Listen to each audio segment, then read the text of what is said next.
Hi everyone, I'm Michael Gerdak, and this presentation will provide a brief overview of the film The First Grader and how it depicts the education situation in developing countries, most specifically Kenya. Now, as a summary or synopsis of the film, I have included the official movie trailer here that will serve as a good visual representation of what the film's about.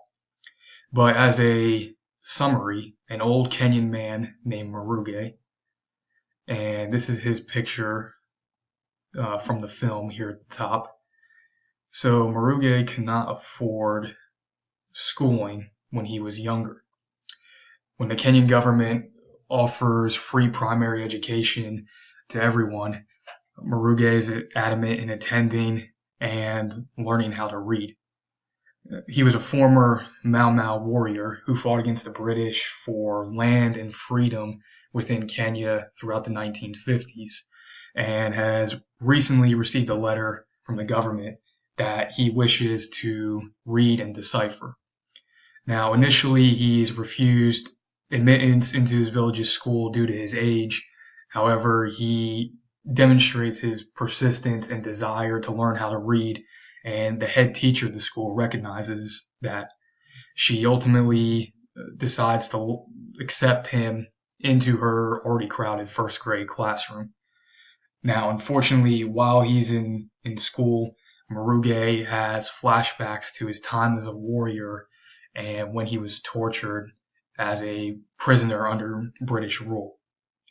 Now, as news lets out about an old man uh, being in a first grade class, the other school children's parents get word and they begin to oppose the decision. They believe the educational resources in the school are wrongly being used on an old man, whereas other children are already being turned away from educational opportunities due to the school being overcrowded. So Maruge and the head teacher, who is named Jane, I did not mention that previously, they face backlash and overcome various obstacles throughout the film.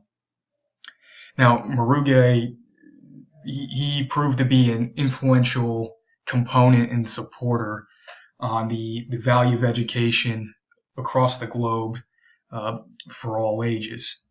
And even through his accounts, unfortunate accounts of the Mau Mau rebellion and the torture he underwent, he tells how schooling is not only for preparation of the future, but also to improve upon and correct mistakes from the past. Now, the director does a good job depicting the village atmosphere in Kenya with the very small houses made of sticks and mud and stones. He also provides some gruesome scenes and images from the Mau Mau rebellion and the torture that Maruge underwent. More specifically, the cinematographer even uses shallow focus when Maruge is attempting to read his letter. To me, that seemed to suggest his illiteracy, as the one specific word on the page was in focus while all the others were blurred out. Now, with the educational difficulties in Kenya, as mentioned, Kenya decided to implement a free primary schooling policy in 2003, and that was in hopes of improving the financial status and overall education throughout the country. However, there have not been adequate resources or infrastructure in place to provide the necessary schooling to all children. Many students are relegated to small shacks for their schoolhouses. And so I have two pictures here. It is the Hill Breeze School in Kenya. As you can see in the first picture, it's primarily made of sticks, stones, and mud, and has a metal roof. And in the link, I found that the school only houses 4 classrooms for 75 students. Now, for that capacity of students, I would say that is a pretty small building. So the free primary education policy has certainly brought more children into the schools.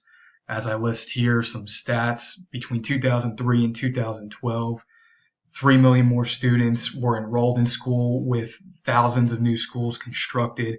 However, still about 1 million children are not in school, which is one of the top 10 highest populations in the world.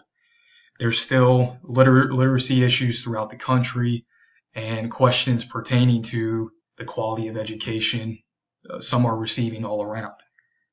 I've included the link to that article from the World Education News and Reviews. That's here below. And there's also issues with the allocation of resources throughout Kenya.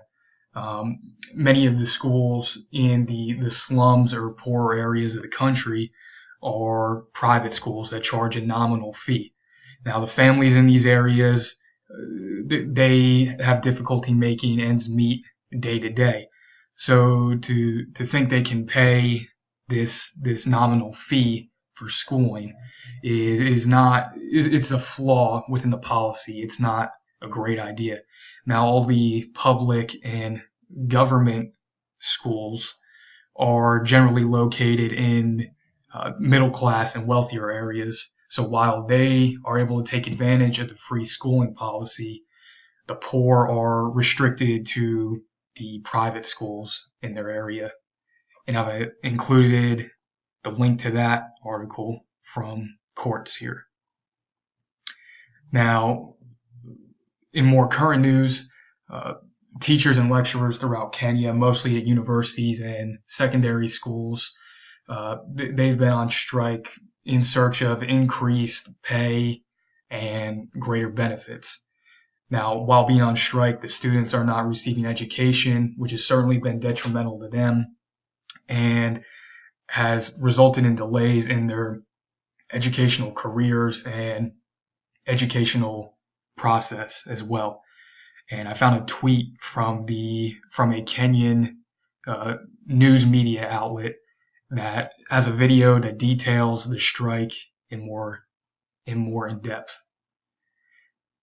So overall, Kenya's school system still requires improvement.